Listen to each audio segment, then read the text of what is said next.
Good morning, Davis, and welcome to the Victory Summit, all about exercise. Yes, my favorite subject. So, Davis, tell us, when you were diagnosed back over 20 years ago, what were you told about exercise or really about anything? I was not told much about anything other than that I should be feeling fine for some time to come and to take it easy. And How have you done with that prescription? And I listened to that prescription for about a week, and then I sort of found my own way.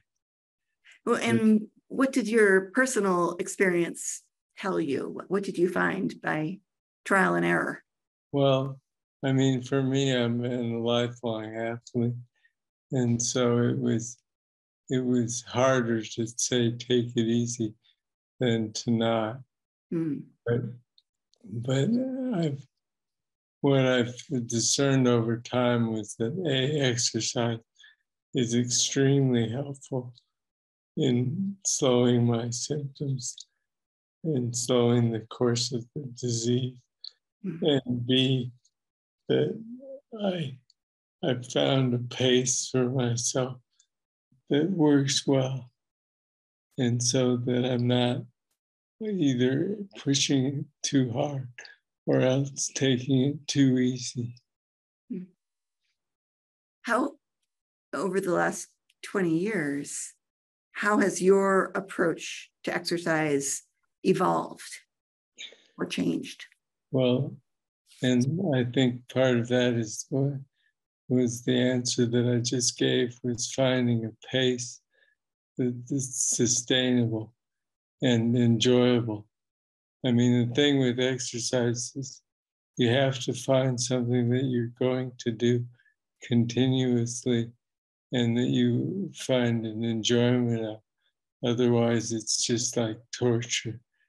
And we're tortured enough with Parkinson's. So if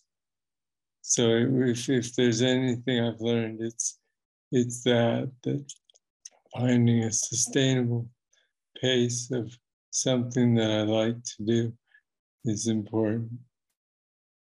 So what types of exercises are you doing today compared to 10 years ago? Well, 10 years ago, I didn't have access to the classes that I do now. And that's unfortunately somewhat changed by the pandemic. Right? But there's still access to classes through technology like this. And those classes have been really lovely. Like David Leventhal's Dance for PD class is just one example of many that are out there that are catered to our needs and our level of ability. And so there's that. But 10 years ago, I was riding my bike, and I'm still riding my bike. I just use, again, technology to my advantage by riding an e-bike, an electric bike, so that I have that little bit of assist as needed. And that's been very, very, very helpful. So the e-bike has been one way to moderate what I'm doing. But also 10 years ago, I was not riding indoors. And I started doing that with the spinning class, pedaling for Parkinson's class at the health club here in Boulder. And that was a really lovely, lovely class that was inspiring and engaging and touched a lot of important things with my Parkinson's, which were not just taking advantage of the exercise to improve my overall health, but also it was a way of connecting me with the community. And we had a fantastic group. And I'd say that unfortunately in past tense, because that went away when COVID came in. Yeah, well, hopefully those opportunities will come back as people feel more comfortable getting back out into the community and doing. Right, and I think that is true.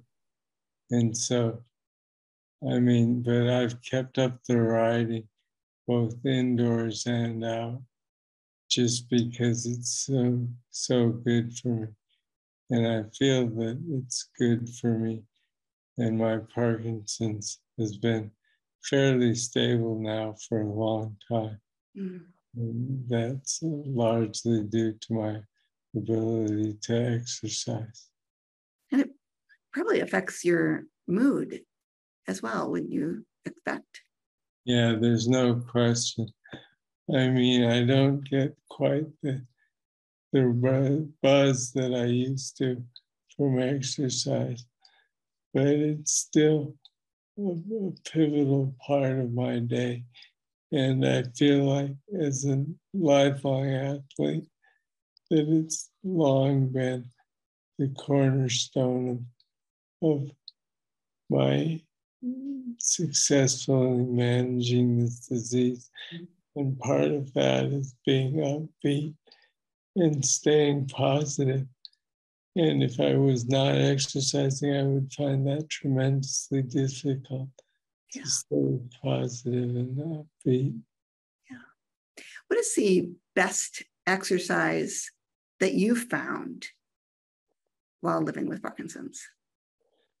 Well, I mean, that's an interesting question because I feel like the best exercise is the one that you're going to keep up with. And if have heard anything from me, you've heard my moniker, that something is better than nothing. Mm-hmm. And so even if you have just something that you're doing motion-wise, that's flexing some muscles for 5 or 10 minutes, that is fine because it's better. It's 5 or 10 minutes more than what nothing would give you. And so there is that. And for me, I mean, my cornerstone is always going to be cycling because it's something that I've done for so long, and I continue to be able to ride safely and successfully. And yeah. So something is better than nothing. Yes. And so the type of exercise really doesn't matter. Well, as long as you're moving. I mean, it matters to a degree, but it's all in degrees of what you're trying to improve. And if your hands are struggling working, then you want to engage them in some form of exercise. Or if you're losing all your muscle tone, then you want to engage yourself in other ways. So there's a myriad of ways with which you can get exercise. Yeah. But what's the very best? Again, at least initially, it's the thing that you're going to keep doing. And for me, at the end of the day, if I've done nothing else, I'll pull out my kettlebell and heft this thing up over my head a few times. That makes sense. I know you've mentioned our friend and movement disorder neurologist, Helen Bronte Stewart, has often advised us that you're training your weaknesses. So perhaps not always doing the thing that's easiest. Or do you have any comments on that? And that would be, I would say, for someone who's committed to exercising and has found a form of exercise that they've made a habit. And then I would say that you can look beyond your habit somewhat and start to include that philosophy, because it is easy to train your strengths, so to speak, but it's harder to look at yourself critically and say, well, geez, I'm just so weak, and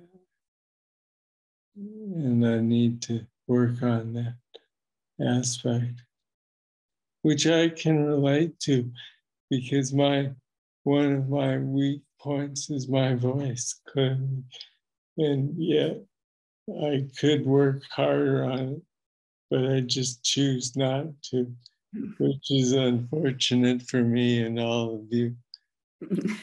We can hear you fine. Well, I know, but you know what I'm saying. Yeah. I just don't get as much bang for the buck by doing voice drills as I do for other things, like lifting this guy.